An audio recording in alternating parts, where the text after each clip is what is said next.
E a gente começou falando aqui que a posse para esse segundo mandato do Trump está um pouco diferente, mais calma que a primeira, mas isso não significa que o mandato como um todo vai ser, né? Pelo contrário, Pedro. Luiz, a gente não sabe, mas eu ouvi no podcast da Kara Swisher. Kara Swisher é uma veteraníssima jornalista do Vale do Silício, que hoje é uma das eminências pardas do jornalismo americano. Ela tem um podcast do Grupo Vox que é muito bom, e ela entrevistou na semana passada a senadora Amy Klobuchar. A senadora Klobuchar é uma das senadoras democratas mais importantes dentro do Senado, uma das mais veteranas, uma das mais experientes, foi pré-candidata à presidência pelo Partido Democrata no ano em que o Joe Biden se terminou eleito presidente dos Estados Unidos. E ela estava falando um negócio muito interessante. E eu acho que essa observação dela nos ajuda demais a compreender o que está acontecendo nessa posse. O que ela falava ali? O que ela falava é o seguinte: olha, a gente entendeu perfeitamente que Donald Trump foi eleito, que ele foi eleito não só no colégio eleitoral, como ele foi eleito pelo voto popular. Nós também compreendemos que os cidadãos americanos, os eleitores americanos, escolheram dar maioria para o Partido Republicano, para o GOP, tanto no Senado quanto na Câmara dos Deputados.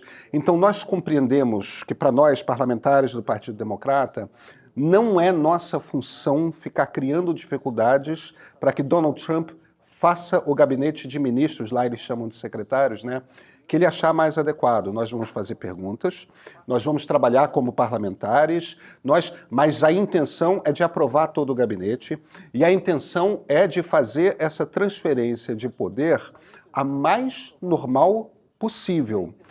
E tem de ser normal porque, afinal de contas, o Partido Democrata também quer fazer um contraste com como foi aquela cerimônia de janeiro de 2020. Até para demonstrar o que é uma atitude democrática, né? Isso. Então, qual o jogo do Partido Democrata? O jogo do Partido Democrata é muito diferente do que foi em 2016, quando aconteceu a vitória do Donald Trump. O jogo do Partido Democrata dessa vez não estão tratando Donald Trump como uma anomalia. Não estão tratando Donald Trump como se ele não fosse normal. É um pouco como se o partido agora chegasse à conclusão de que a gente interpretou tudo o que aconteceu nos últimos 8 anos mal, a gente errou feio no diagnóstico a respeito do que está acontecendo entre o eleitorado americano, e agora é o momento de se recolher, mas é também o momento de dar uma demonstração de como é que se faz uma transferência de poder normal. Mas eu acho que é hora da gente puxar o Sérgio. Vamos lá. Sérgio, como é que você vê esse momento? Bom, primeiro, obrigado pelo convite, grande prazer estar aqui com você, com a Luísa e com a Flávia. Eu acho que você pegou bem, Pedro, não é a reedição do filme de 2016. Naquele momento, o Trump foi uma surpresa, creio que uma surpresa para ele próprio, e foi tratado como uma espécie de anomalia passageira da política americana. Desta vez, o sinal é claro de que o Trump traduz uma espécie de novo normal, um novo estado de espírito dos Estados Unidos. E ele tem consciência disso. Ele, no discurso que fez ontem, o discurso pré-dia da posse, ele, digamos, com a modéstia que o caracteriza, caracterizou a sua eleição e o movimento que levou a sua eleição como o maior movimento já havido nos Estados Unidos. É claro que isso é um exagero, né? E resta saber nos próximos 4 anos se ele conseguirá satisfazer as expectativas grandes que ele levantou em parte do eleitorado americano. Mas o empuxo com que ele entra na administração dessa vez é inteiramente diferente. Ele tem um plano, ele tem quadros para preencher o Estado, o governo americano, e ele tem também uma estratégia internacional mais claramente definida e tem aliados no mundo, coisa que ele não tinha no primeiro mandato. Então nós estamos vivendo aqui um momento novo, creio que do mundo e dos Estados Unidos. Aí, já vou pegar daqui. Oi, boa tarde para todos, Pedro, Luísa e Meyers e Sérgio. Deixa eu já pegar esse gancho para já jogar aqui o ponto de discussão principal. Falando aqui, em ponto, isso. caiu o meu.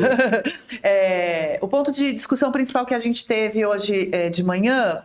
E quando eu falo discussão, viu, gente? É debate de ideias, troca de ideias. Aqui no meio a gente troca muito antes de trazer o programa aqui para vocês. A gente discorda, concorda, encontra pontos de consenso, enfim, faz o debate muito saudável e muito bacana. E uma das questões que eu e o Pedro debatemos, e com a Luísa também, e toda a nossa equipe ali, é a seguinte: a gente, principalmente da eleição do Trump, mas não só, né, com a onda de alguns líderes de extrema-direita que foram se elegendo no mundo, a gente mapeou, cientistas políticos mapearam uma nova forma de extremismos chegarem ao poder, usando a própria democracia enquanto máquina, né? Então, usando os próprios instrumentos da democracia para avançar agendas não necessariamente democráticas. Muitas vezes claramente antidemocráticas, muitas vezes um pouco menos explicitamente antidemocráticas. E me parece que esta eleição do Trump é o auge dessa estratégia, do sucesso dessa estratégia. Então, ele foi um líder que realmente atentou contra a democracia americana, conforme ele insuflou os seus seguidores a promover uma invasão ao Capitólio, a questionar todas as instituições e minando a democracia por dentro. Aí, ele não, ao longo dos 4 anos que se seguiram, ele não foi punido, condenado diretamente pela justiça americana por este fato. Ele teve outras condenações, mas não esta. Então ele se manteve legítimo no jogo eleitoral e político, portanto, e se elegeu novamente com uma agenda bastante clara do que ele pretende fazer. Como é que a gente, então, olha para isso e fala, não, veja, é democracia. A gente tem que rever esse conceito da democracia sendo minada por dentro, porque ele se legitimou eleitoralmente? Como é que você enxerga esse novo momento? Ao contrário, Flávia, você lembra, eu estou lembrando aqui do tempo de escola, eu não era muito boa de matemática, mas tinha aquele negócio de teoremas, né? E terminava com o CQD, como queríamos demonstrar. Essa reeleição do Trump é mais ou menos um CQD de tudo que se veio falando a respeito desta nova forma de autoritarismo. É extraordinário o que aconteceu nos Estados Unidos, né? É quase impensável, pelo menos nos termos em que a gente estava acostumado a analisar e perceber os Estados Unidos. 6 de janeiro, o que aconteceu, não houve punição. Ele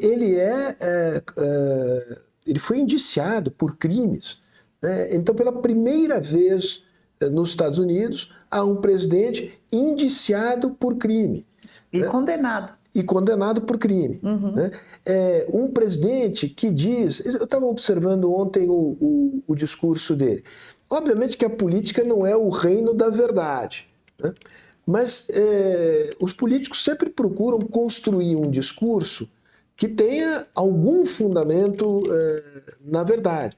O Trump mandou as favas, qualquer escrúpulo de adesão do discurso à realidade. O que ele falava ontem sobre os imigrantes, né, a retórica que ele adotava, e aquilo passou a ser aceitável por uma parcela grande da sociedade americana, eleitoralmente majoritária.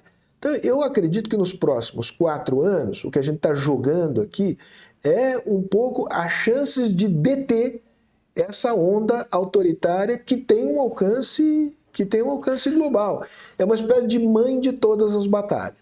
Mas a partir do momento que, então, o campo democrático fala, bom, ele se elegeu democraticamente, então temos que aceitar, mesmo sabendo que essa eleição democrática se insere nesse contexto de minar a democracia por dentro, a gente não está deixando de lutar pela democracia em nome da... Eu estou confusa. Não, veja, ele se elegeu, a eleição, assim como a eleição de 2020 foi uma eleição livre, justa e competitiva, esta também, ele ganhou. Palmas aos democratas que souberam, como se faz nos Estados Unidos desde que o país existe, fazer uma transferência normal de poder. Nós temos que esperar as ações do governo Trump para caracterizar, eventualmente, acho que isso é provável, se ele avançará este sinal. O que significa avançar este sinal?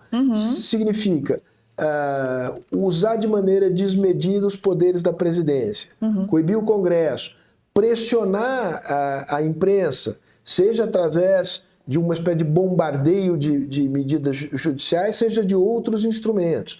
Então, ele tem um arsenal de instrumentos para ir torcendo a democracia, de tal modo a ir se caracterizando como um autocrata. Baseado no discurso dele, não há a menor dúvida que esse é o desejo dele. E ele tem, em alguma medida, uma certa chancela do eleitorado americano. Mas agora, só para terminar, o eleitorado americano está interessado em questões muito básicas. Tem o tema, certamente, da imigração, mas tem a questão da inflação, mais precisamente do nível de preços. Se o Trump não conseguir resolver este problema, ele passará a perder popularidade, a perder sustentação popular. Resta saber como ele reagirá diante de uma situação como essa.